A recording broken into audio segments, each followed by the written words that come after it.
Fiction স্টোরিজে আপনাদের সকলকে পুনরায় স্বাগত জানাই।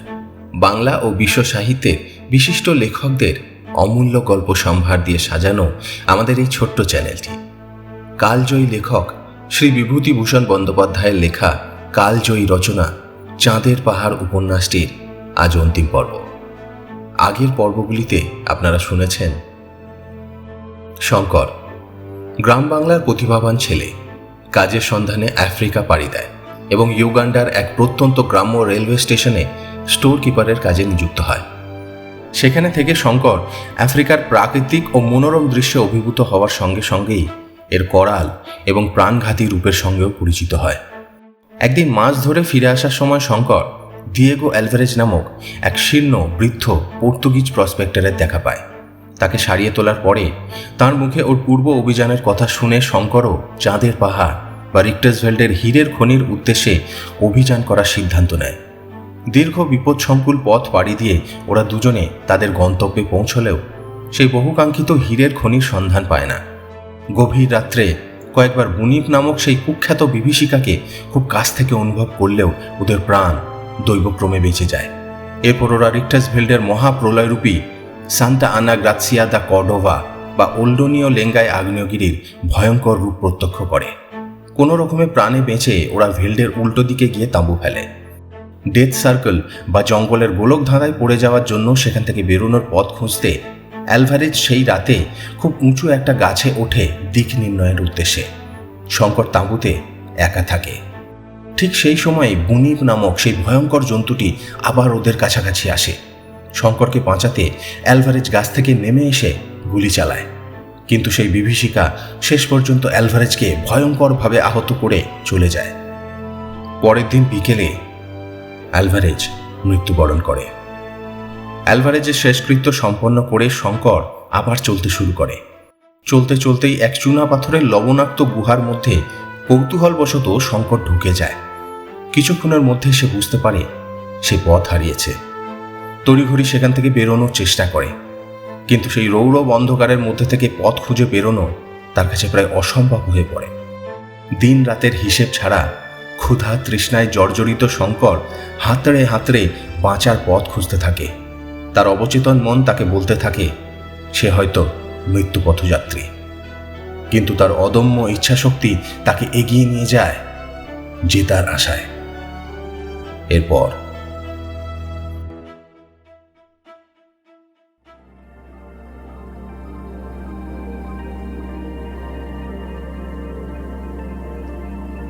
শঙ্কর একটু ঘুমিয়ে পড়েছিল বোধহয়, কিংবা হয়তো অজ্ঞান হয়েই পড়ে থাকবে। মোটের উপর যখন আবার জ্ঞান ফিরে এলো তখন ঘড়িতে 12টা, সম্ভবত রাত 12টাই হবে। ও উঠে আবার চলতে শুরু করলো। এক জায়গায় তার সামনে একটা পাথরের দেওয়াল পড়ল। তার রাস্তা যেন আটকে রেখেছে।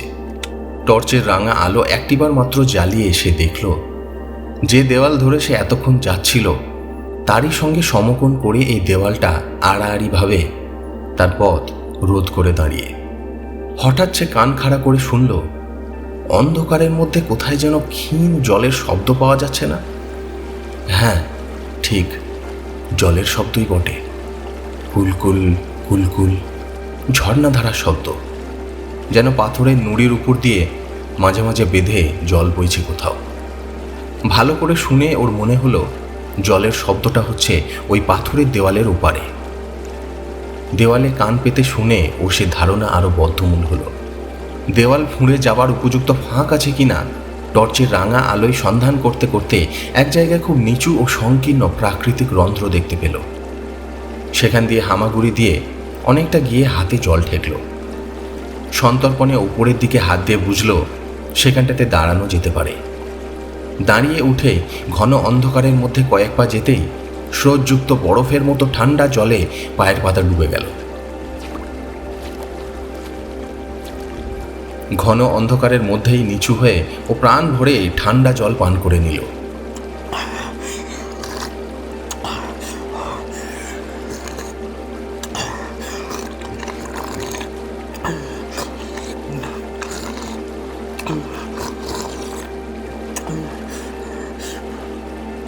তারপর টর্চের ক্ষীণ আলোয় জলের স্রোতের গতি লক্ষ্য করল। এ ধরনের নির্ঝরের স্রোতের উজান দিকে গুহার মুখ সাধারণত হয় না। টর্চ নিভিয়ে সেই মহা নিবিড় অন্ধকারে পায়ে পায়ে জলের ধারা অনুভব করতে করতে অনেকক্ষণ ধরে চলল। নির্ঝর চলেছে এঁকে বেঁকে, কখনো ডাইনে কখনো বাঁয়ে। এক জায়গায় যেন সেটা 3-4টে ছোট বড় ধারায় বিভক্ত হয়ে গিয়ে এদিক ওদিক চলে গিয়েছে ওর মনে হলো। সেখানে এসে এসে দিশেহারা হয়ে পড়ল। টর্চ জেলে দেখল স্রোত নানামুখী। অ্যালভারেজের কথা মনে পড়ল।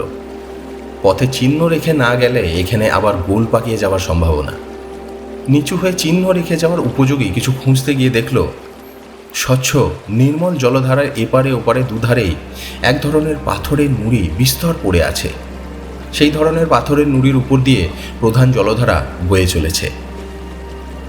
অনেকগুলো নুড়ি পকেটে নিয়ে সে প্রত্যেক শাখাটা শেষ পর্যন্ত পরীক্ষা করবে ভেবে দুটো নুড়ি ধারার পাশে রাখতে রাখতে গেল। একটা স্রোত থেকে খানিক দূর গিয়ে আবার অনেকগুলো ফেকড়ি বেরিয়েছে। প্রত্যেক সংযোগস্থলে ও নুড়ি সাজিয়ে একটা এস অক্ষর তৈরি করে রাখল। অনেকগুলো স্রোত শাখা আবার ঘুরে শঙ্কর যেদিক থেকে এসেছিল সেই দিকেই যেন ঘুরে গেল। পথে চিহ্ন না রেখে গিয়েই শঙ্করের মাথা গোলমাল হয়ে যাওয়ার জোগাড় হলো। একবার শঙ্করের পায়ে খুব ঠান্ডা কি ঠেকতেই সে আলো জেলে দেখল জলের ধারে এক প্রকাণ্ডকায় অজগর পাইথন কুণ্ডলি পাকিয়ে আছে। পাইথন ওর স্পর্শে আলস্য পরিত্যাগ করে মাথাটা উঠিয়ে কুড়ির দানার মতো চোখে চাইতেই টর্চের আলোয় দিশেহারা হয়ে গেল, নতুবা শঙ্করের প্রাণ সংশয় হয়ে উঠত। শঙ্কর জানে অজগর সাপ অতি ভয়ানক জন্তু। বাঘ সিংহের মুখ থেকে হয়তো পরিত্রাণও পাওয়া যেতে পারে, কিন্তু অজগর সাপের নাগপাশ থেকে উদ্ধার পাওয়া অসম্ভব। একটিবার লেজ ছুঁড়ে পা জড়িয়ে ধরলে আর দেখতে হতো না। এবার অন্ধকারে চলতে ওর ভয়ানক ভয় করছিল। কি জানি আবার কোথায় কোন পাইথন সাপ কুণ্ডলি পাখি আছে।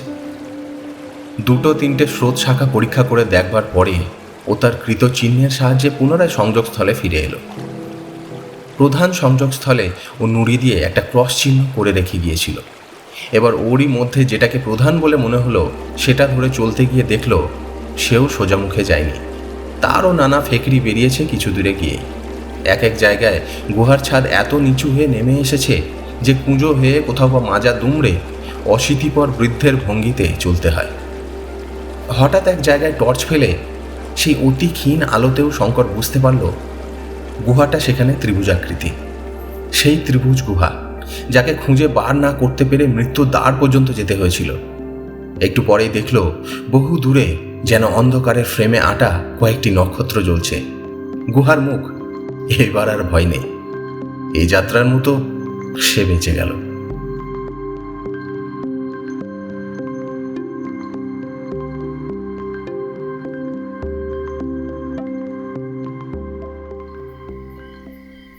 শঙ্কর যখন বাইরে এসে দাঁড়ালো তখন রাত 3টে।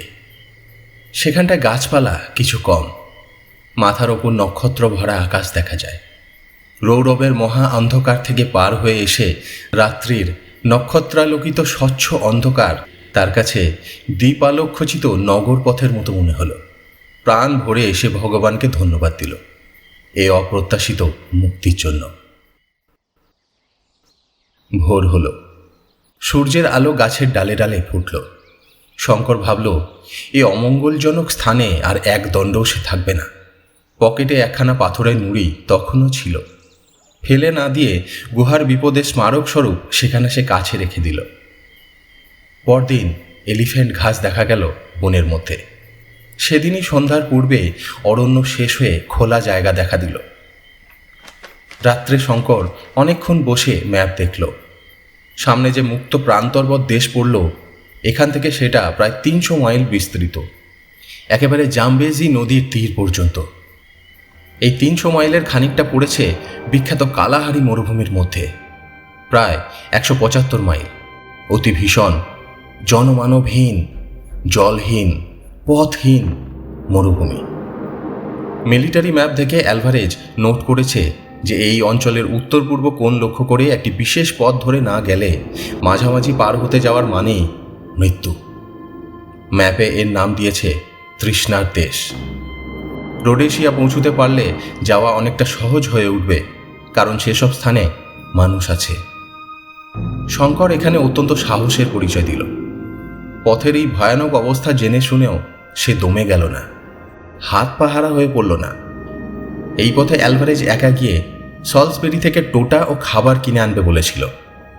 ৬২ বছরের বৃদ্ধ যা পারবে বলে স্থির করেছিল, সে তা থেকে পিছিয়ে যাবে? কিন্তু সাহস ও নির্ভীকতা এক জিনিস, জ্ঞান ও অভিজ্ঞতা সম্পূর্ণ অন্য জিনিস। ম্যাপ দেখে গন্তব্যস্থানের দিক নির্ণয় করার ক্ষমতা শঙ্করের ছিল না। সে দেখল ম্যাপের সে কিছুই বোঝে না। মিলিটারি ম্যাপগুলোতে দুটো মরুমধ্যস্থ কূপের অবস্থান, স্থানের ল্যাটিটিউড লঙ্গিটিউড দেওয়া আছে।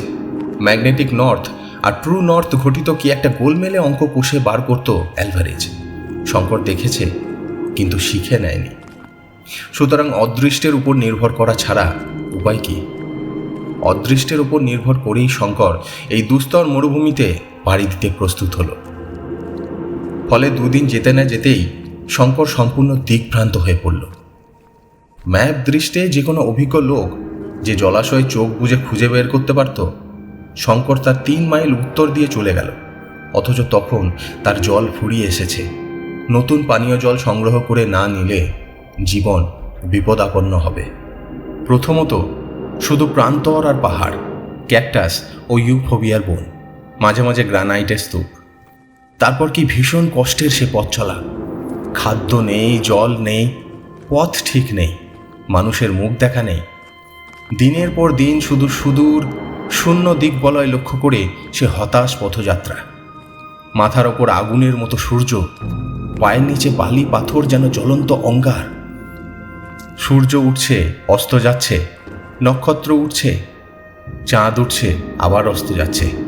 মরুভূমির গিরগিটি একঘেয়ে সুরে ডাকছে, ঝিঝি ডাকছে সন্ধ্যায়, গভীর নিশীথে। মাইল লেখা পাথর নেই, কত মাইল অতিক্রম করা হলো তার হিসেব নেই।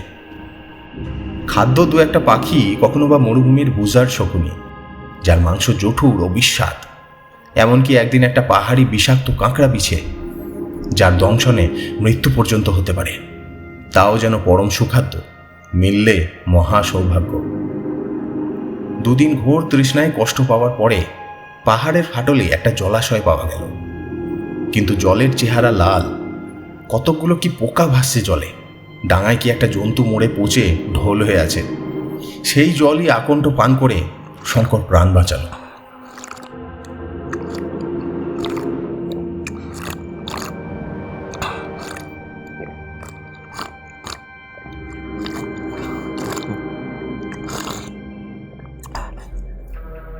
দিনের পর দিন কাটছে। মাস গেল কি সপ্তাহ গেল কি বছর গেল, হিসেব নেই। শঙ্কর রোগা হয়ে গিয়েছে শুকিয়ে। কোথায় চলেছে তার কিছু ঠিক নেই। শুধু সামনের দিকে যেতে হবে এই জানে। সামনের দিকেই ভারতবর্ষ, বাংলাদেশ। তারপর পড়ল আসল মরু, কালাহারি মরুভূমির এক অংশ। দূর থেকে তার চেহারা দেখে শঙ্কর ভয়ে শিউরে উঠল। মানুষ কি করে পারে পার হতে এই অগ্নিদগ্ধ প্রান্তর? শুধুই বালির পাহাড়, তাম্রাভ কটা বালির সমুদ্র, ধু ধু করে যেন জ্বলছে দুপুরের রোদে। মরুর কিনারায় প্রথম দিনেই ছায়ায় ১২৭ ডিগ্রি উত্তাপ উঠল থার্মোমিটারে। ম্যাপে বারবার লিখে দিয়েছে উত্তর পূর্ব কোণ ঘেঁষে ছাড়া এই মরুভূমি মাঝামাঝি পার হতে যাবে না, গেলেই মৃত্যু। কারণ সেখানে জল একদম নেই। জল যে উত্তর পূর্ব ধারে আছে তাও নয়, তবে ৩০ মাইল, ৭০ মাইল ও ৯০ মাইল ব্যবধানে ৩টি স্বাভাবিক অণুই আছে যাতে জল পাওয়া যায়। এই অণুগুলি প্রায়ই পাহাড়ের ফাটলে, খুঁজে বের করা বড়ই কঠিন। এই জন্য মিলিটারি ম্যাপে ওদের অবস্থান, স্থানের অক্ষ ও দ্রাঘিমা দেওয়া আছে। শঙ্কর ভাবল ওসব পার করতে পারবো না। সেক্সট্যান্ট আছে, নক্ষত্রের চার্ট আছে, কিন্তু তাদের ব্যবহার সে জানে না। যা হয় হবে, ভগবান ভরসা। তবে যতদূর সম্ভব উত্তর পূর্ব কোণ ঘেঁষে যাবার সে চেষ্টা করল। তৃতীয় দিনে নিতান্ত দৈব বলে সে একটা অণুই দেখতে পেল। জল কাদা গোলা, আগুনের মতো গরম, কিন্তু তাই তখন অমৃতের মতো দুর্লভ। মরুভূমি ক্রমে ঘোরতর হয়ে উঠল। কোনো প্রকার জীবের বা উদ্ভিদের চিহ্ন ক্রমশ লুপ্ত হয়ে গেল। আগে রাত্রে আলো জ্বাললে দু একটা কীটপতঙ্গ আলোয় আকৃষ্ট হয়ে আসত, ক্রমে তাও আর আসে না। দিনে উত্তাপ যেমন ভীষণ, রাত্রে তেমনই শীত। শেষ রাত্রে শীতে হাত পা জমে যায় এমন অবস্থা। অথচ ক্রমশ আগুন জ্বালাবার উপায় গেল, কারণ জ্বালানি কাঠ একেবারেই নেই। কয়েকদিনের মধ্যে সঞ্চিত জল গেল ফুরিয়ে। সে সুবিস্তীর্ণ বালুকা সমুদ্রে একটি পরিচিত বালুকণা খুঁজে বের করা যতদূর অসম্ভব, তার চেয়েও অসম্ভব ক্ষুদ্র 1-2 হাত ব্যাস বিশিষ্ট জলের অণুই বের করা। সেদিন সন্ধ্যার সময় তৃষ্ণার কষ্টে শঙ্কর উন্মত্ত প্রায় হয়ে উঠল। এতক্ষণে শঙ্কর বুঝেছে যে এই ভীষণ মরুভূমি একা পার হওয়ার চেষ্টা করা আত্মহত্যার সামিল। সে এমন এক জায়গায় এসে পড়েছে যেখান থেকে ফেরবার উপায়ও নেই। একটা উঁচু বালিয়াড়ির উপরে উঠে সে দেখল চারিধারে শুধুই কটা বালির পাহাড়। পূর্ব দিকে ক্রমশ উঁচু হয়ে গিয়েছে। পশ্চিমে সূর্য ডুবে গেলেও সারা আকাশ সূর্যাস্তের আভায় লাল। কিছু দূরে একটা ছোট ঢিবির মতো পাহাড়, এবং দূর থেকে মনে হলো একটা গুহাও আছে। এ ধরনের গ্রানাইটের ছোট ঢিবি এদেশে সর্বত্র। ট্রান্সভাল এবং রোডেশিয়ায় এদের নাম কবজে, অর্থাৎ ক্ষুদ্র পাহাড়। রাত্রে শীতের হাত থেকে উদ্ধার পাওয়ার জন্য শঙ্কর সেই গুহায় আশ্রয় নিল। এইখানে একটা ব্যাপার ঘটল। গুহার মধ্যে ঢুকে শঙ্কর টর্চ জেলে দেখল গুহাটা ছোট। মেঝেটাতে ছোট ছোট পাথর ছড়ানো, বেশ একটা ছোটখাটো ঘরের মতো। গুহার এক কোণে ওর চোখ পড়তেই অবাক হয়ে উঠল। একটা ছোট্ট কাঠের পিঁপে। এখানে কি করে এলো কাঠের পিঁপে? এগিয়ে দুপা গিয়েই চমকে উঠল। গুহার দেওয়ালের ধার ঘেঁষে শায়িত অবস্থায় একটা সাদা নরকঙ্কাল। তার মুন্ডুটা দেওয়ালের দিকে ফেরানো। কঙ্কালের আশেপাশে কালো কালো থলে ছেঁড়ার মতো জিনিস। বোধহয় সেগুলো পশমের কোটের অংশ। দুখানা বুটজুতো কঙ্কালের পায়ে এখনো লাগানো। একপাশে একটা মরচে পড়া বন্দুক। পিপেটার পাশে একটা ছিপি আঁটা বোতল। বোতলের মধ্যে একখানা কাগজ। ছিপিটা খুলে কাগজখানা বের করে দেখল তাতে ইংরেজিতে কি লেখা আছে। পিপেটাতে কি আছে দেখবার জন্য যেমন সে সেটা নাড়াতে গিয়েছে, অমনি পিপের নিচে থেকে একটা ফোঁস শব্দ শুনে ওর শরীরের রক্ত ঠান্ডা হয়ে গেল। নিমেষের মধ্যে একটা প্রকাণ্ড সাপ মাটি থেকে হাত 3 উঁচু হয়ে ঠেলে উঠল। বোধহয় ছোবল মারবার আগে সাপটা 1 সেকেন্ড দেরি করেছিল। সেই 1 সেকেন্ডের দেরি করার জন্য শঙ্করের প্রাণ রক্ষা হলো। পর মুহূর্তেই শঙ্করের .45 অটোমেটিক কোল্ট গর্জন করে উঠল। সঙ্গে সঙ্গে অত বড় ভীষণ বিষধর স্যান্ড ভাইপারের মাথাটা ছিন্ন ভিন্ন হয়ে রক্ত মাংস খানিকটা পিপের গায়ে, খানিকটা পাথরের দেওয়ালে ছিটকে গেল। অ্যালভারেজ ওকে শিখিয়েছিল পথে সর্বদা হাতিয়ার তৈরি রাখবে। এ উপদেশ অনেকবার তার প্রাণ বাঁচিয়েছে। অদ্ভুত পরিত্রাণ সব দিক থেকে। পিপেটা পরীক্ষা করতে গিয়ে দেখা গেল সেটাতে অল্প একটু জল তখনও আছে। খুব কালো শিউ গোলার মতো রং বটে, তবুও জল। ছোট পিপেটা উঁচু করে ধরে পিপের ছিপি খুলে ঢকঢক করে শঙ্কর সেই দুর্গন্ধ কালো কালির মতো জল আকণ্ঠ পান করল। তারপর সে টর্চের আলোতে সাপটা পরীক্ষা করল। পুরো 5 হাত লম্বা সাপটা, মোটাও বেশ। এ ধরনের সাপ মরুভূমির বালির মধ্যে লুকিয়ে শুধু মুন্ডুটা উপরে তুলে থাকে। অতি মারাত্মক রকমের বিষাক্ত সাপ। এইবার বোতলের মধ্যের কাগজখানা খুলে মন দিয়ে পড়ল। যে ছোট পেন্সিল দিয়ে এটা লেখা হয়েছে বোতলের মধ্যে সেটাও পাওয়া গেল। কাগজখানাতে লেখা আছে, আমার মৃত্যু নিকট, আজই আমার শেষ রাত্রি। যদি আমার মরণের পরে কেউ এই ভয়ঙ্কর মরুভূমির পথে যেতে যেতে এই গুহাতে আশ্রয় গ্রহণ করেন, তবে সম্ভবত এই কাগজ তার হাতে পড়বে। আমার গাধাটা 2 দিন আগে মরুভূমির মধ্যে মারা গিয়েছে।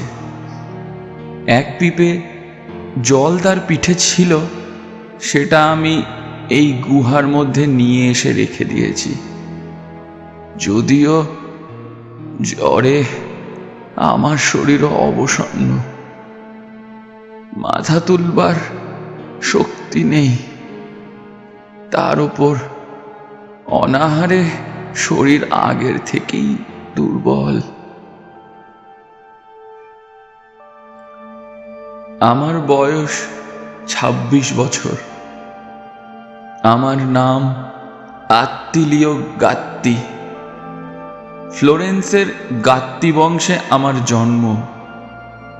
বিখ্যাত নাবিক রিওলিনো কাওয়ালকান্তি গাত্তি, যিনি লেপান্তর যুদ্ধে তুর্কিদের সঙ্গে লড়েছিলেন, তিনি আমার একজন পূর্বপুরুষ। রোম ও পিসা বিশ্ববিদ্যালয়ে উচ্চশিক্ষা লাভ করেছিলাম, কিন্তু শেষ পর্যন্ত ভবঘুরে হয়ে গেলাম সমুদ্রের নেশায়, যা আমাদের বংশগত নেশা। ডাচ ইন্ডিজ যাওয়ার পথে পশ্চিম আফ্রিকার উপকূলে জাহাজ ডুবি হলো। আমরা 7 জন লোক অতি কষ্টে ডাঙা পেলাম। ঘোর জঙ্গলময় অঞ্চল আফ্রিকার এই পশ্চিম উপকূল। জঙ্গলের মধ্যে শেফু জাতির এক গ্রামে আমরা আশ্রয় নিই এবং প্রায় 2 মাস সেখানে থাকি। এখানেই দৈবাত এক অদ্ভুত হীরার খনির গল্প শুনলাম। পূর্ব দিকে এক প্রকাণ্ড পর্বত ও ভীষণ আরণ্য অঞ্চলে নাকি এই হীরার খনি অবস্থিত। আমরা 7 জন ঠিক করলাম এই হীরার খনি যে করে হোক বার করতেই হবে। আমাকে ওরা দলের অধিনায়ক করল। তারপর আমরা দুর্গম জঙ্গল ঠেলে চললাম সেই সম্পূর্ণ অজ্ঞাত পার্বত্য অঞ্চলে। সেই গ্রামের কোনো লোক পথ দেখিয়ে নিয়ে যেতে রাজি হলো না।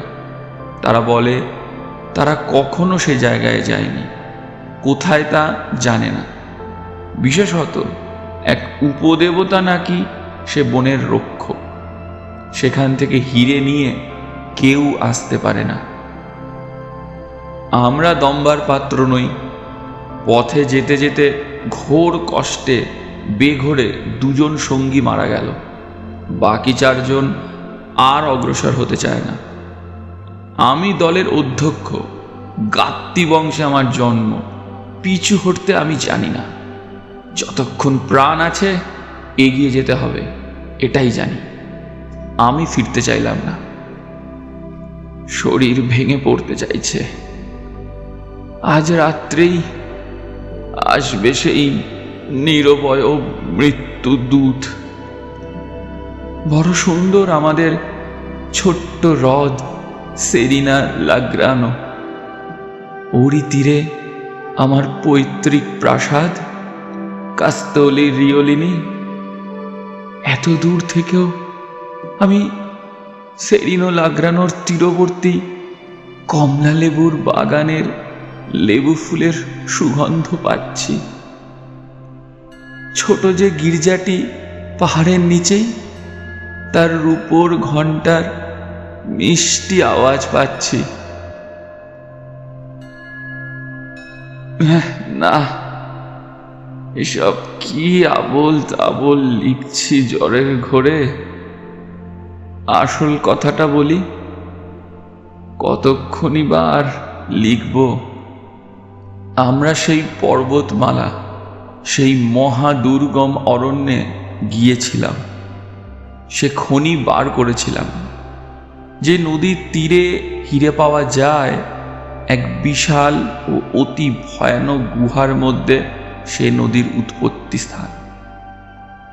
আমি সেই গুহার মধ্যে ঢুকে এবং নদীর জলের তীরে ও জলের মধ্যে পাথরের নুড়ির মতো অজস্র হীরা ছড়ানো দেখতে পাই।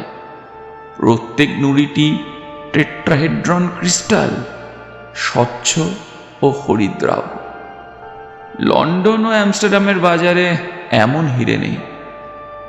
এই অরণ্য ও পর্বতের সেই উপদেবতাকে আমি এই গুহার মধ্যেই দেখেছি। ধুনোর কাঠের মশালের আলোয় দূর থেকে আবছায়া ভাবে সত্যি ভীষণ তার চেহারা। জ্বলন্ত মশাল হাতে ছিল বলেই সেদিন আমার কাছে সে ঘেঁষেনি।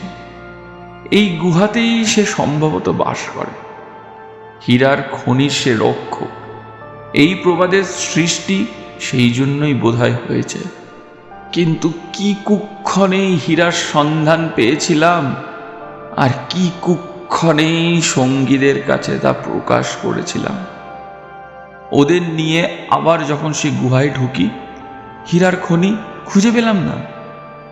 একে ঘোর অন্ধকার, মশালের আলোয় সে অন্ধকার দূর হয় না। তার উপরে বহুমুখী নদী, কোন স্রোতটার ধারা হীরার রাশির ওপর দিয়ে বইছে কিছুতেই বার করতে পারলাম না। আর আমার সঙ্গীরা বর্বর, জাহাজের খালাসি। ভাবলে ওদের ফাঁকি দিলাম বুঝি, আমি একা নেব এই বুঝি আমার মতলব। ওরা কি ষড়যন্ত্র আঁটলো জানি না। পরের দিন সন্ধ্যাবেলা 4 জনে মিলে অতর্কিতে ছুরি খুলে আমায় আক্রমণ করল। কিন্তু তারা জানতো না আমাকে, আত্মীয় গাত্তিকে। আমার ধমনীতে উষ্ণ রক্ত বইছে, আমার পূর্বপুরুষ রিওলিনি কাওয়ালকান্তি গাত্তির, যিনি লেপান্তর যুদ্ধে ওরকম বহু বর্বরকে নরকে পাঠিয়েছিলেন।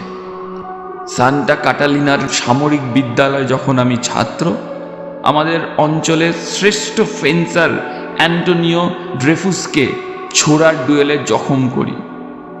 আমার ছোড়ার আঘাতে ওরা 2 জন মরে গেল, 2 জন সাংঘাতিক ঘায়েল হলো। নিজেও আমি চোট পেলাম ওদের হাতে।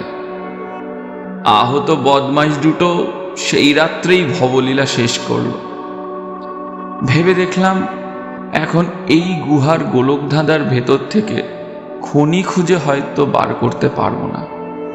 তাছাড়া আমি সাংঘাতিক আহত, আমায় সভ্য জগতে পৌঁছতেই হবে।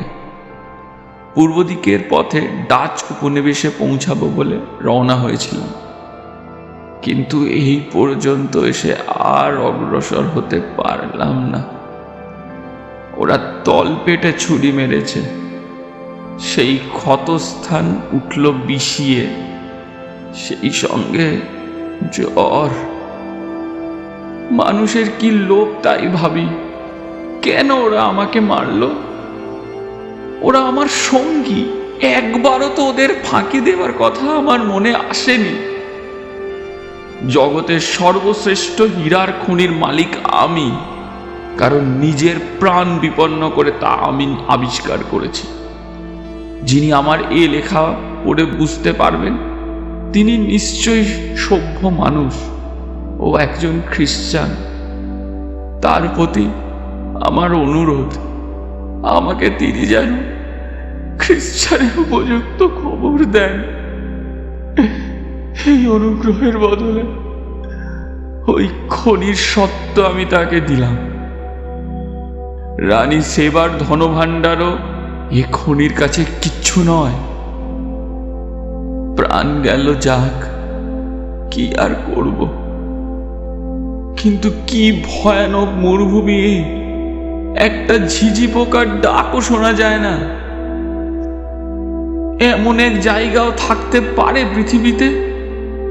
আমার আজ কেবলই মনে হচ্ছে পপলার ঘেরা সেরিনো লাগ্রানো হ্রদ আর দেখব না। তার ধারে যে 14 শতাব্দীর গির্জাটা, তার সেই বড় রূপোর ঘণ্টার পবিত্র ধ্বনি।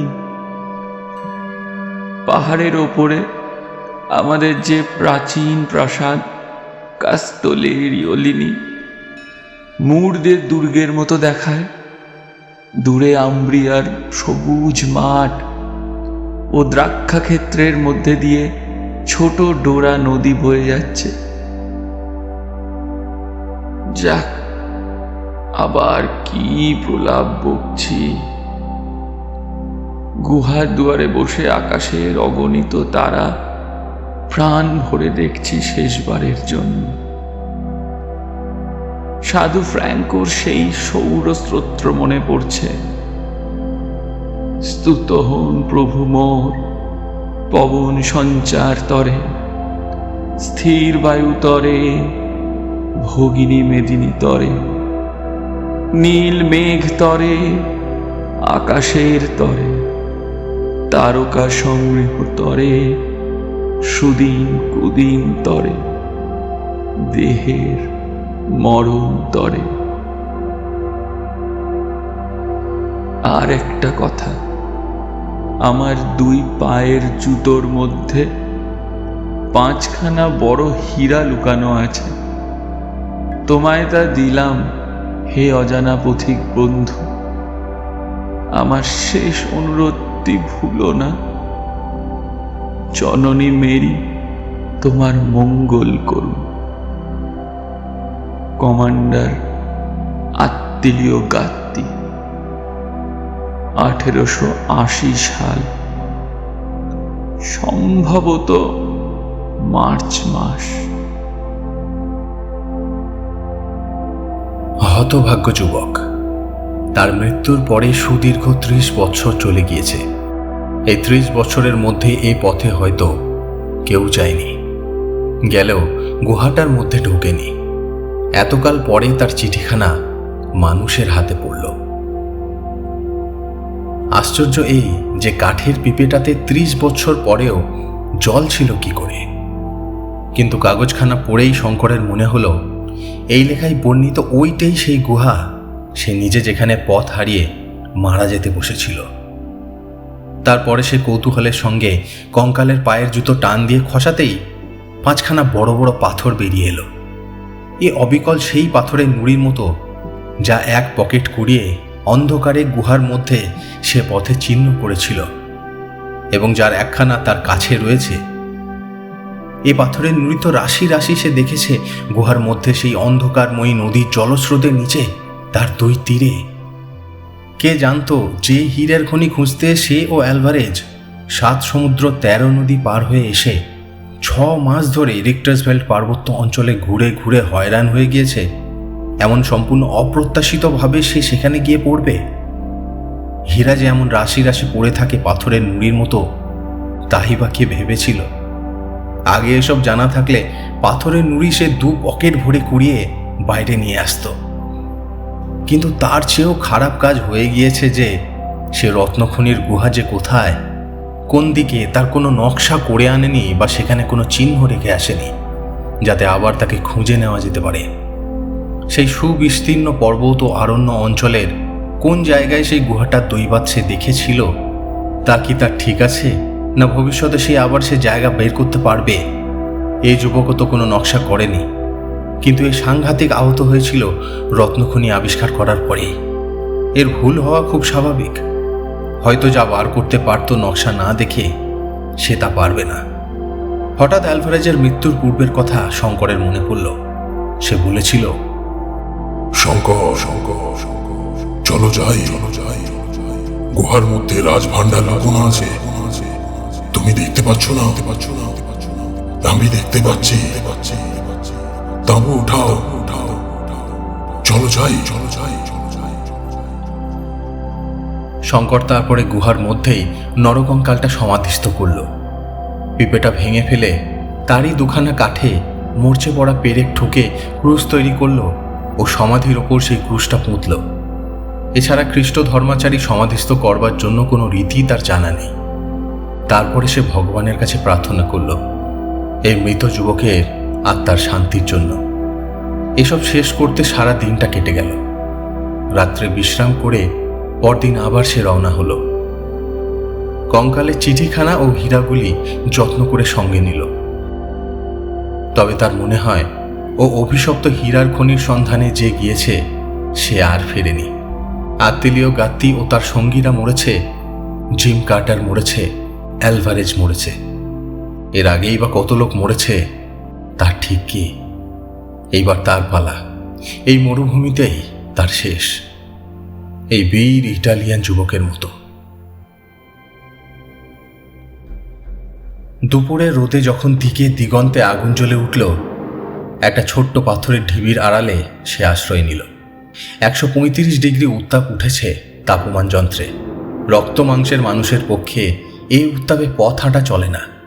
যদি সে কোনো রকমে এই ভয়ানক মরুভূমির হাত এড়াতে পারত, তবে হয়তো জীবন্ত মানুষের আবাসে পৌঁছতেও পারত। সে ভয় করে শুধু এই মরুভূমি। সে জানে কালাহারি মরু বড় বড় সিংহের বিচরণ ভূমি, কিন্তু তার হাতে রাইফেল আছে। রাত দুপুরেও একা যত সিংহই হোক, সম্মুখীন হতে সে ভয় করে না। কিন্তু ভয় হয় তৃষ্ণা রাক্ষসীকে। তার হাত থেকে পরিত্রাণ নেই। দুপুরে সে দুবার মরীচিকা দেখল। এতদিন মরুপথে আসতেও এই আশ্চর্য নৈসর্গিক দৃশ্য দেখেনি। বইয়েই পড়েছিল মরীচিকার কথা। একবার উত্তর পূর্ব কোণে, একবার দক্ষিণ পূর্ব কোণে। দুই মরীচিকাই কিন্তু প্রায় একই রকম, অর্থাৎ একটা বড় গম্বুজওয়ালা মসজিদ বা গির্জা, চারিপাশে খেজুর গাছ, সামনে বিস্তৃত জলাশয়। উত্তর পূর্ব কোণের মরীচিকাটাই বেশি স্পষ্ট। সন্ধ্যার দিকে দূর দিগন্তে মেঘমালার মতো পর্বত দেখা গেল। শঙ্কর নিজের চোখকে বিশ্বাস করতে পারল না। পূর্ব দিকে একটাই মাত্র বড় পর্বত। এখান থেকে দেখা পাওয়া সম্ভব দক্ষিণ রোডেশিয়ার প্রান্তবর্তী চিমানিমানি পর্বতমালা। তাহলে কি বুঝতে হবে যে সে বিশাল কালাহারি পদব্রজে পার হয়ে প্রায় শেষ করতে চলেছে, না ও মরীচিকা? কিন্তু রাত 10টা পর্যন্ত পথ চলেও জ্যোৎস্না রাত্রে সে দূর পর্বতের সীমারেখা তেমনই স্পষ্ট দেখতে পেল। অসংখ্য ধন্যবাদ হে ভগবান, মরীচিকা নয় তবে। জ্যোৎস্না রাত্রে কেউ কখনো মরীচিকা দেখেনি। তবে কি প্রাণের আশা আছে? আজ পৃথিবীর বৃহত্তম রত্নখনির মালিক সে। নিজের পরিশ্রমে ও দুঃসাহসের বলে সে তার সত্ত্ব অর্জন করেছে। দরিদ্র বাংলা মায়ের বুকে সে যদি আজ বেঁচে ফেরে। দুদিনের দিন বিকেলে সে এসে পর্বতের নিচে পৌঁছল। তখন সে দেখল পর্বত পার হওয়া ছাড়া ওপারে যাওয়ার কোনো সহজ উপায় নেই। নইলে 25 মাইল মরুভূমি পাড়ি দিয়ে পর্বতের দক্ষিণ প্রান্ত ঘুরে আসতে হবে। মরুভূমির মধ্যে সে আর কিছুতেই যেতে রাজি নয়। সে পাহাড় পার হয়েই যাবে। এইখানে সে প্রকাণ্ড একটা ভুল করল। সে ভুলে গেল যে 12,500 ফুট একটা পর্বতমালা ডিঙিয়ে ওপারে যাওয়া সহজ ব্যাপার নয়। রিক্টার্সফেল্ড পার হওয়ার মতোই শক্ত, তার চেয়েও শক্ত, কারণ সেখানে অ্যালভারেজ ছিল, এখানে সে একা। শঙ্কর ব্যাপারের গুরুত্বটা বুঝতে পারল না। ফলে চিমানিমানি পর্বত উত্তীর্ণ হতে গিয়ে প্রাণ হারাতে বসল। ভীষণ প্রজ্বলন্ত কালাহারি পার হতে গিয়েও সে অমনভাবে নিশ্চিত মৃত্যুর সম্মুখীন হয়নি। চিমানিমানি পর্বতের জঙ্গল খুব বেশি ঘন নয়। শঙ্কর প্রথম দিন অনেকটা উঠল, তারপর একটা জায়গায় গিয়ে পড়ল সেখান থেকে কোনো দিকে যাওয়ার উপায় নেই। কোন পথটা দিয়ে উঠেছিল সেটাও আর খুঁজে পেল না। তার মনে হলো সে সমতল ভূমির যে জায়গা দিয়ে উঠেছিল তার 30 ডিগ্রি দক্ষিণে চলে এসেছে। কেন যে এমন হলো এর কারণ কিছুতেই সে বের করতে পারল না। কোথা দিয়ে কোথায় চলে গেল, কখনো উঠছে, কখনো নামছে, সূর্য দেখে দিক ঠিক করে নিচ্ছে, কিন্তু 7-8 মাইল পাহাড় উত্তীর্ণ হতে এতদিন লাগছে কেন? তৃতীয় দিনে আরেকটা নতুন বিপদ ঘটল। তার আগের দিন একখানা আলগা পাথর গড়িয়ে তার পায়ে চোট লেগেছিল। তখন তত কিছু হয়নি। পরদিন সকালে আর সে শয্যা ছেড়ে উঠতে পারে না। হাঁটু ফুলেছে, বেদনাও খুব। দুর্গম পথে নামা ওঠা করা এ অবস্থায় অসম্ভব। পাহাড়ের একটা ঝর্ণা থেকে উঠবার সময় জল সংগ্রহ করে এনেছিল, তাই একটু একটু করে খেয়ে চালাচ্ছে। পায়ের বেদনা কমে না যাওয়া পর্যন্ত তাকে এখানেই অপেক্ষা করতে হবে। বেশি দূর যাওয়া চলবে না। সামান্য একটু আধটু চলাফেরা করতেই হবে খাদ্য ও জলের চেষ্টায়। ভাগ্যে পাহাড়ের ওই স্থানটা যেন খানিকটা সমতল ভূমির মতো, তাই রক্ষা। এইসব অবস্থায় এই মনুষ্যবাসহীন পাহাড়ে বিপদ পদে পদেই। একা এ পাহাড় টপকাতে গেলে যে কোনো ইউরোপীয় পর্যটকেরও ঠিক এই রকম বিপদ ঘটতে পারত। শঙ্কর আর পারে না। ওর হৃৎপিণ্ডে কি একটা রোগ হয়েছে। একটু হাঁটলেই ধরাস ধরাস করে হৃৎপিণ্ডটা পাঁজরায় ধাক্কা মারে। অমানুষিক পথশ্রমে দুর্ভাবনায় অখাদ্য কুখাদ্য খেয়ে কখনো বা অনাহারের কষ্টে ওর শরীরে কিছু নেই। 4 দিনের দিন সন্ধ্যাবেলা অবসন্ন দেহে সে একটা গাছের তলায় আশ্রয় নিল। খাদ্য নেই কাল থেকে, রাইফেল সঙ্গে আছে, কিন্তু একটা বন্য জন্তুর দেখা নেই। দুপুরে একটা হরিণকে চড়তে দেখে ভরসা হয়েছিল, কিন্তু রাইফেলটা তখন ছিল 50 গজ তফাতে একটা গাছে ঠেস দেওয়া। আনতে গিয়ে হরিণটা পালিয়ে গেল। জল খুব সামান্যই আছে চামড়ার বোতলে। এই অবস্থায় নেমে সেই ঝর্ণা থেকে জল আনবেই বা কী করে? হাঁটুটা আরও ফুলেছে। বেদনা এত বেশি যে একটু চলাফেরা করলেই মাথার শির পর্যন্ত ছিঁড়ে পড়ে যন্ত্রণায়। পরিষ্কার আকাশতলে আর্দ্রতা শূন্য বায়ুমণ্ডলের গুণে অনেক দূর পর্যন্ত স্পষ্ট দেখা যাচ্ছে। দিকচক্রবালে মেঘলা করে ঘিরেছে নীল পর্বতমালা দূরে দূরে। দক্ষিণ পশ্চিমে দিগন্ত বিস্তৃত কালাহারি, দক্ষিণে ওয়াহকুহকু পর্বত, তারও অনেক পিছনে মেঘের মতো দৃশ্যমান পল ক্রুগার পর্বতমালা। সলসবেরির দিকে কিচ্ছু দেখা যায় না। চিমানিমানি পর্বতের এক উচ্চতর শৃঙ্গ সেদিকে দৃষ্টি আটকেছে।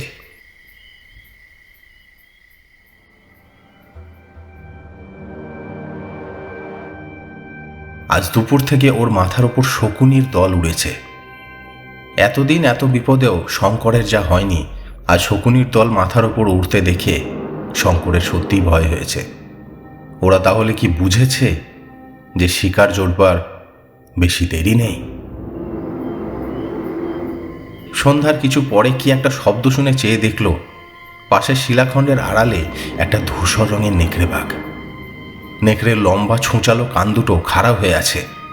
সাদা সাদা দাঁতের উপর দিয়ে রাঙা জিভটা অনেকখানি বার হয়ে লকলক করছে। চোখে চোখ পড়তেই সেটা চট করে পাথরের আড়াল থেকে দূরে সরে পালালো। নেকড়ে বাঘটাও তাহলে কি বুঝেছে? পশুরা নাকি আগে থেকে অনেক কথা জানতে পারে। হাড় ভাঙা শীত পড়ল রাত্রে। ও কিছু কাঠকুটো পুড়িয়ে আগুন জ্বালল। অগ্নিকুণ্ডের আলো যতটুকু পড়েছে তার বাইরে ঘন অন্ধকার। কি একটা জন্তু এসে অগ্নিকুণ্ড থেকে কিছু দূরে অন্ধকারে দেহ মিশিয়ে চুপ করে বসল। কায়তে, বন্য কুকুর জাতীয় জন্তু। ক্রমে আর একটা, আর দুটো, আর তিনটে। রাত বাড়বার সঙ্গে সঙ্গে 10-15টা এসে জমা হলো। অন্ধকারে তার চারিধার ঘিরে নিঃশব্দে অসীম ধৈর্যের সঙ্গে যেন কিসের প্রতীক্ষা করছে। কি সব অমঙ্গলজনক দৃশ্য! ভয়ে ওর গায়ের রক্ত হিম হয়ে গেল। সত্যি কি এতদিনে তারও মৃত্যু ঘনিয়ে এসেছে? এতদিন পরে এলো তাহলে? সেও পারল না রিক্টার্সভিল থেকে হিরে নিয়ে পালিয়ে যেতে। উফ, আজ কত টাকার মালিক সে! হীরের খনি বাদ যাক, তার সঙ্গে যে 6খানা হিরে রয়েছে তার দাম অন্তত 2-3 লক্ষ টাকা নিশ্চয়ই হবে। তার গরিব গ্রামে গরিব বাপ মায়ের বাড়ি যদি এই টাকা নিয়ে গিয়ে উঠতে পারত, কত গরিবের চোখের জল মুছিয়ে দিতে পারত। গ্রামে কত দরিদ্র কুমারীকে বিবাহের যৌতুক দিয়ে ভালো পাত্রে বিবাহ দিত। কত সহায়হীন বৃদ্ধ বৃদ্ধার শেষ দিন কটা নিশ্চিন্ত করে তুলতে পারত। কিন্তু সেসব ভেবে কি হবে যা হবার নয়? তার চেয়ে অপূর্ব রাত্রি নক্ষত্রালোকিত আকাশের শোভা, এই বিশাল পর্বত ও মরুভূমির নিস্তব্ধ গম্ভীর রূপ, মৃত্যুর আগে শঙ্করও চায় চোখ ভরে দেখতে সেই ইটালিয়ান যুবক গাত্তির মতো। ওরা যে অদৃষ্টের এক অদৃশ্য তারে গাঁথা সবাই, আত্মীয় গাত্তি ও তার সঙ্গীরা জিম কার্টার, অ্যালভারেজ। সে রাত গভীর হয়েছে, কি ভীষণ শীত। একবার সে চেয়ে দেখল কায়তেগুলো এরই মধ্যে কখন আরো নিকটে সরে এসেছে। অন্ধকারের মধ্যে আলো পড়ে তাদের চোখগুলো জ্বলছে। শঙ্কর একখানা জ্বলন্ত কাঠ ছুঁড়ে মারতেই ওরা সব দূরে সরে গেল। কিন্তু কি নিঃশব্দ ওদের গতিবিধি, আর কি অসীম তাদের ধৈর্য! শঙ্করের মনে হলো ওরা জানে শিকার ওদের হাতের মুঠোয়, হাতছাড়া হওয়ার কোনো উপায় নেই। ইতিমধ্যে সন্ধেবেলায় সেই ধূসর নেকড়ে বাঘটাও দুবার এসে কায়তেদের পিছনে অন্ধকারে বসে দেখে গিয়েছে। একটুও ঘুমোতে ভরসা হলো না ওর। কি জানি কায়তে আর নেকড়ের দল হয়তো তাহলে জীবন্তই তাকে ছিঁড়ে খাবে মৃত মনে করে। অবসন্ন ক্লান্ত দেহে জেগেই বসে থাকতে হবে তাকে। ঘুমে চোখ ঢুলে আসলেও উপায় নেই। মাঝে মাঝে কায়তগুলো এগিয়ে এসে বসে, ও জ্বলন্ত কাঠ ছুঁড়ে মারতেই সরে যায়। দু একটা হায়নাও এসে ওদের দলে যোগ দিল। হায়নাদের চোখগুলো অন্ধকারে কি ভীষণ জ্বলছে, কি ভয়ানক অবস্থাতে পড়েছে। জনবিরল বর্বর দেশের জনশূন্য পর্বতের ৩৫০০ ফুট উপরে সে চলচ্ছক্তিহীন অবস্থায় বসে, গভীর রাত, ঘোর অন্ধকার, সামান্য আগুন জ্বলছে। মাথার উপর জলকণা শূন্য স্তব্ধ বায়ুমণ্ডলের গুণে আকাশের অগণ্য তারা জ্বলজ্বল করছে যেন ইলেকট্রিক আলোর মতো। নিচে তার চারিধার ঘিরে অন্ধকারে মাংসলোলুপ নীরব কায়তে হায়ানার দল। কিন্তু সঙ্গে সঙ্গে তার এটাও মনে হলো, বাংলার পাড়াগায়ে ম্যালেরিয়ায় ধুঁকে সে মরছে না। এই মৃত্যু বীরের মৃত্যু। পদব্রজে কালাহারি মরুভূমি সে পার হয়েছে একা। মরে গিয়ে চিমানিমানি পর্বতের শিলায় নাম খুদে রেখে যাবে। সে একজন বিশিষ্ট ভ্রমণকারী ও আবিষ্কারক। অত বড় হীরের খনি সেই তো খুঁজে বের করেছে। অ্যালভারেজ মারা যাওয়ার পরে সেই বিশাল অরণ্য ও পর্বত অঞ্চলের গোলকধাঁধা থেকে সে একাই পার হতে পেরে এত দূর এসেছে। এখন সে নিরুপায়, অসুস্থ, চলৎশক্তিরহিত। তবুও সে ঝুঁকছে। ভয় তো পায়নি, সাহস তো হারায়নি। কাপুরুষ, ভীরু নয় সে। জীবন মৃত্যু তো অদৃষ্টের খেলা, না বাঁচলে তার দোষ কি?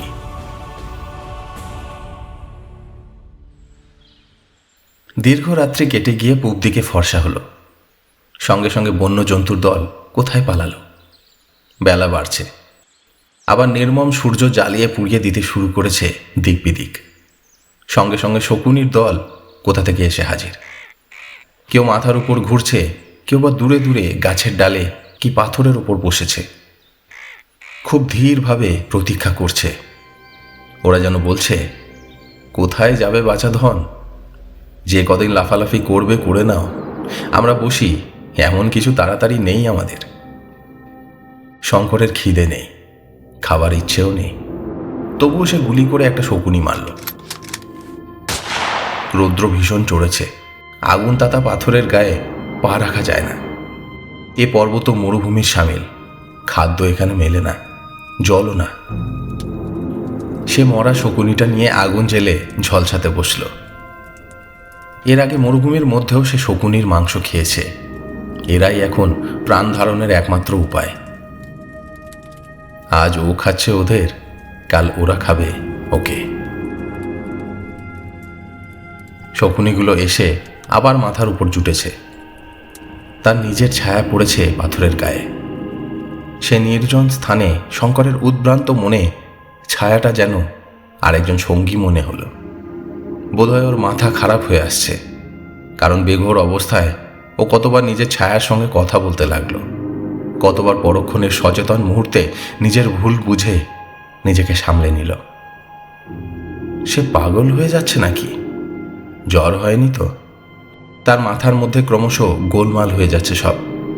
অ্যালভারেজ, হীরের খনি, পাহাড়, বালি, সমুদ্র, অ্যাথেলীয় গাত্তি। কাল রাতে ঘুম হয়নি, আবার রাত আসছে, সে একটু ঘুমিয়ে নেবে।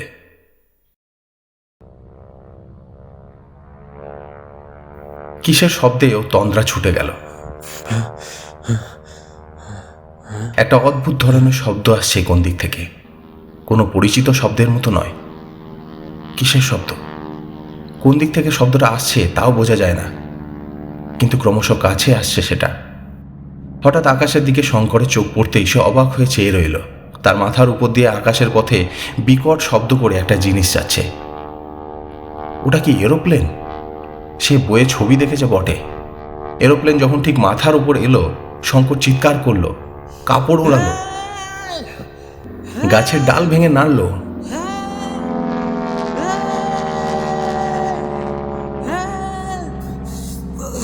কিন্তু কিছুতেই পাইলটের দৃষ্টি আকর্ষণ করতে পারল না। দেখতে দেখতে এরোপ্লেনখানা সুদূরে ভায়োলেট রঙের পল ক্রুগার পর্বতমালার মাথার উপর অদৃশ্য হয়ে গেল। হয়তো আরও এরোপ্লেন যাবে এই পথ দিয়ে। কি আশ্চর্য দেখতে এরোপ্লেন জিনিসটা! ভারতবর্ষে থাকতে সে একখানাও দেখেনি। শঙ্কর ভাবল, আগুন জ্বালিয়ে কাঁচা ডালপাতা দিয়ে সে যথেষ্ট ধোঁয়া করবে। যদি আবার এই পথে যায়, পাইলটের দৃষ্টি আকৃষ্ট হবে সে ধোঁয়া দেখে। একটা সুবিধে হয়েছে, এরোপ্লেনের বিকট আওয়াজে শকুনির দল কোন দিকে ভেগেছে। সেদিন কাটল। দিন কেটে রাত্রি হবার সঙ্গে সঙ্গে শঙ্করের দুর্ভোগ আবার শুরু হলো। আবার গত রাত্রির পুনরাবৃত্তি। সেই কায়তের দল আবার এলো। আগুনের চারিধারে তারা আবার তাকে ঘিরে বসল। নেকড়ে বাঘটা সন্ধ্যা না হতেই দূর থেকে একবার দেখে গেল। গভীর রাত্রে আর একবার এলো। কিসে এদের হাত থেকে পরিত্রাণ পাওয়া যায়? আওয়াজ করতে ভরসা হয় না। টোটা মাত্র দুটি বাকি। টোটা ফুরিয়ে গেলে তাকে অনাহারে মরতে হবে। মরতে তো হবেই, তবে দুদিন আগে আর পিছে। যতক্ষণ শ্বাস ততক্ষণ আস। কিন্তু আওয়াজ তাকে করতেই হলো। গভীর রাত্রে হায়নাগুলো এসে কায়তেদের সাহস বাড়িয়ে দিল। তারা আরও এগিয়ে সরে এসে তাকে চারিধার থেকে ঘিরল। ওরা কাঠ ছুঁড়ে মারলেও আর ভয় পায় না। একবার একটু তন্দ্রা মতো এসেছিল, বসে বসেই ঢুলে পড়েছিল। পর মুহূর্তে সজাগ হয়ে উঠে দেখল নেকড়ে বাঘটা অন্ধকারে পা টিপে টিপে তার অত্যন্ত কাছে এসে পড়েছে। ওর ভয় হলো হয়তো ওটা ঘাড়ে ঝাঁপিয়ে পড়বে। ভয়ের চোটে একবার গুলি ছুড়ল। আর একবার শেষ রাত্রের দিকে ঠিক এইরকমই হলো। কায়তিগুলোর ধৈর্য অসীম। সেগুলো চুপ করে বসে থাকে মাত্র, কিছু বলে না।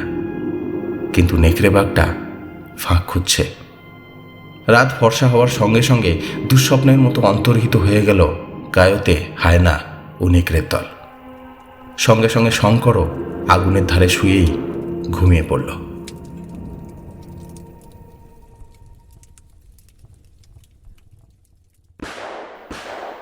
একটা কিসের শব্দে শঙ্করের ঘুম ভেঙে গেল। খানিকটা আগে খুব বড় একটা আওয়াজ হয়েছে কোনো কিছুর। শঙ্করের কানে তার রেশ এখনো লেগে আছে। কেউ কি বন্দুকের আওয়াজ করেছে? কিন্তু তা অসম্ভব। এই দুর্গম পর্বতের পথে কোন মানুষ আসবে? একটি মাত্র টোটা অবশিষ্ট আছে। শঙ্কর ভাগ্যের উপর নির্ভর করে সেটা খরচ করে একটা আওয়াজ করল। যা থাকে কপালে, মরছেই তো। উত্তরে দুবার বন্দুকের আওয়াজ হলো।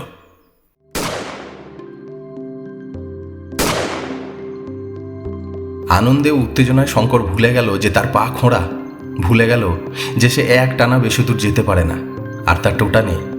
সে আর বন্দুকের আওয়াজ করতে পারল না, কিন্তু প্রাণপণে চিৎকার করতে লাগলো।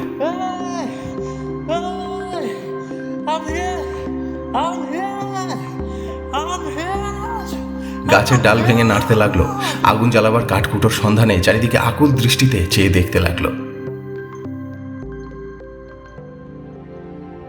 ক্রুগার ন্যাশনাল পার্ক জরিপ করবার দল কিম্বার্লি থেকে কেপ টাউন যাওয়ার পথে চিমানিমানি পর্বতের নিচে কালাহারি মরুভূমির উত্তর পূর্ব কোণে তাঁবু ফেলেছিল। সঙ্গে 7খানা ডবল টায়ার ক্যাটারপিলার চাকা বসানো মোটর গাড়ি। এদের দলে নিগ্রো কুলি ও চাকর বাকর বাদে 9 জন ইউরোপীয়। জনচারেক হরিণ শিকার করতে উঠেছিল চিমানিমানি পর্বতের প্রথম ও নিম্নতম থাকটাতে। হঠাৎ এই জনহীন অরণ্য প্রদেশের সভ্য রাইফেলের আওয়াজে ওরা বিস্মিত হয়ে উঠল। কিন্তু ওদের পুনরায় আওয়াজের প্রত্যুত্তর না পেয়ে ইতস্তত খুঁজতে বেরিয়ে দেখতে পেল সামনের একটা অপেক্ষাকৃত উচ্চতর চূড়া থেকে এক জীর্ণ ও কঙ্কাল ছাড় কোটরগত চক্ষু প্রেত মূর্তি উন্মাদের মতো হাত পা নেড়ে তাদের কি বোঝাবার চেষ্টা করছে। তার পরনে ছিন্ন ভিন্ন অতি মলিন ইউরোপীয় পরিচ্ছদ। ওরা ছুটে গেল। শঙ্কর আবল তাবল কি বকলে ওরা ভালো বুঝতে পারল না। আমি বন্ধুর সাথে এসেছিলাম, আমার বন্ধু মরে গেছে। Please let me. Thank you for saving me. Thank you for saving me. My friend had died. Please save me.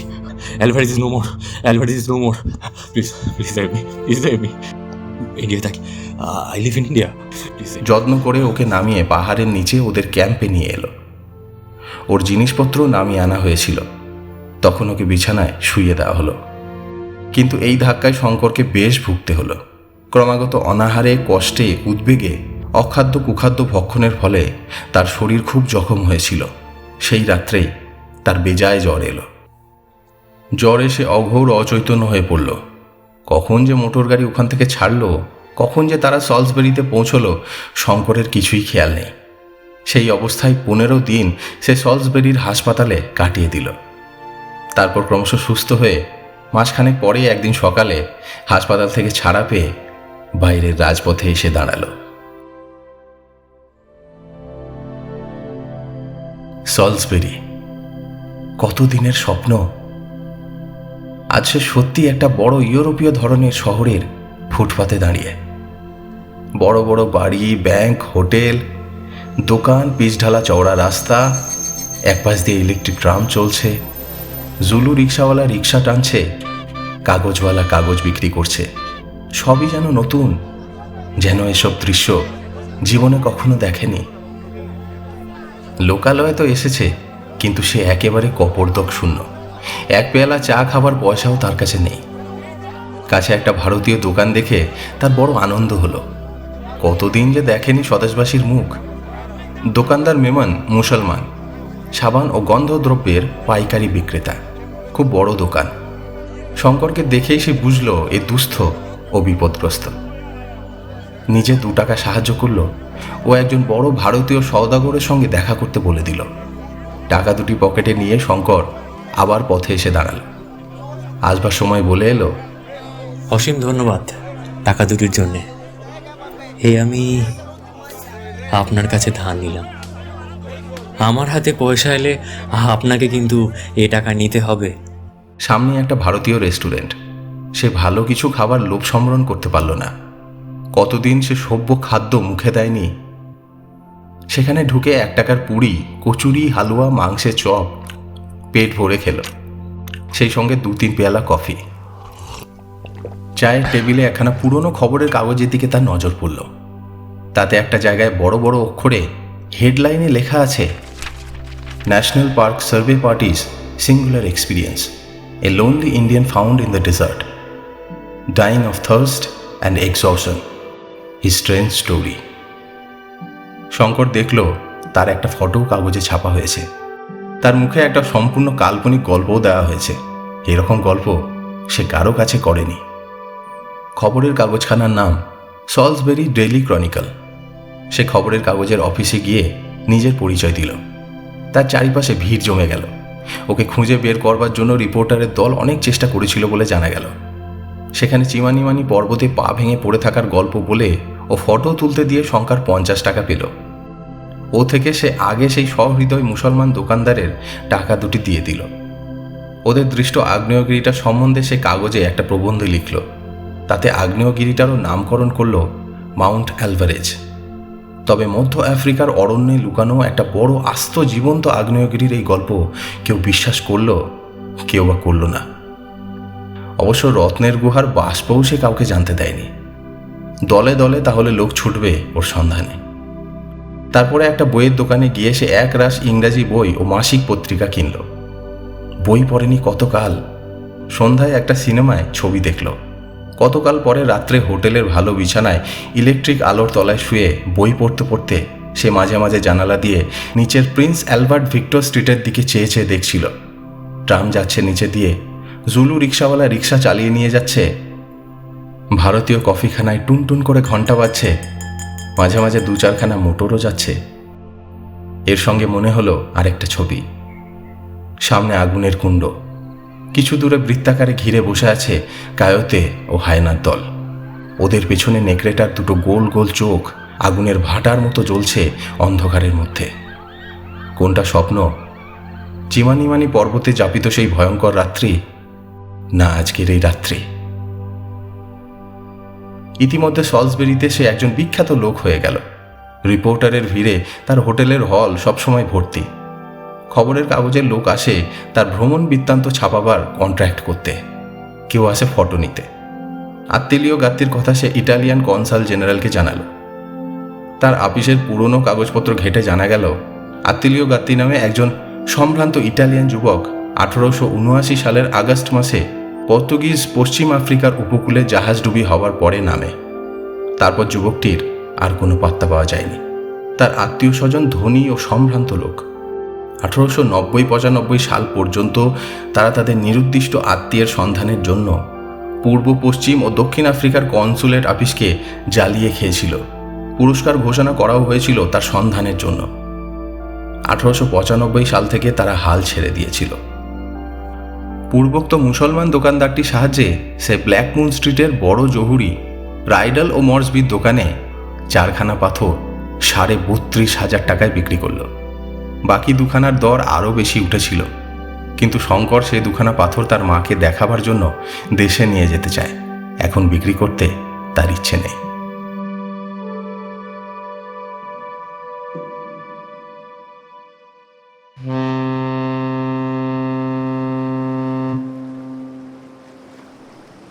নীল সমুদ্র। বোম্বেগামী জাহাজের ডেকে দাঁড়িয়ে পর্তুগিজ পূর্ব আফ্রিকার বেইরা বন্দরের নারিকেল বনশ্যাম তীরভূমিকে মিলিয়ে যেতে দেখতে দেখতে শঙ্কর ভাবছিল তার জীবনের এই অ্যাডভেঞ্চারের কথা। এই তো জীবন, এইভাবেই তো জীবনকে ভোগ করতে চেয়েছিল সে।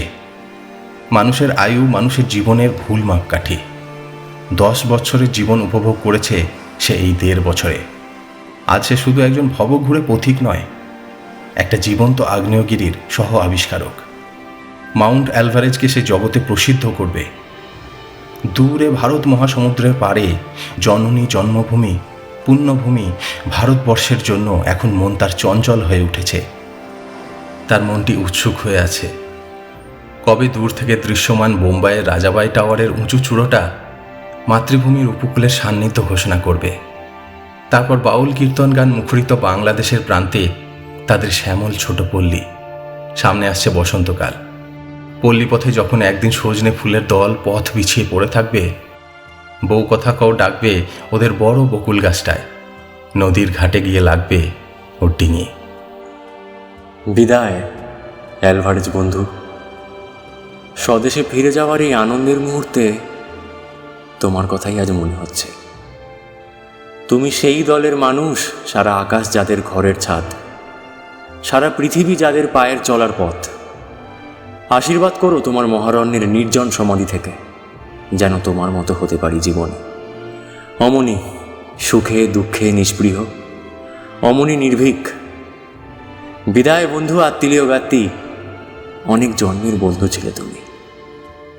তোমরা সবাই মিলেই তো শিখিয়েছ চীন দেশে প্রচলিত সেই প্রাচীন ছড়াটির সত্যতা। ছাদের আলসের দিব্যি চৌরস একখানা টালি হয়ে অনড় অবস্থায় সুখে স্বাচ্ছন্দ্যে থাকার চেয়ে স্ফটিক প্রস্তর হয়ে ভেঙে যাওয়াও ভালো, ভেঙে যাওয়াও ভালো, ভেঙে যাওয়াও ভালো। আবার তাকে আফ্রিকায় ফিরতে হবে। এখন জন্মভূমির টান বড় টান। জন্মভূমির কোলে এখন সে কিছুদিন কাটাবে। তারপর দেশে সে কোম্পানি গঠন করবার চেষ্টা করবে। আবার সুদূর রিক্টাসভেল্ড পর্বতে ফিরবে রত্নখনির পুনর্বার অনুসন্ধানে। খুঁজে সে বার করবেই। ততদিন বিদায়।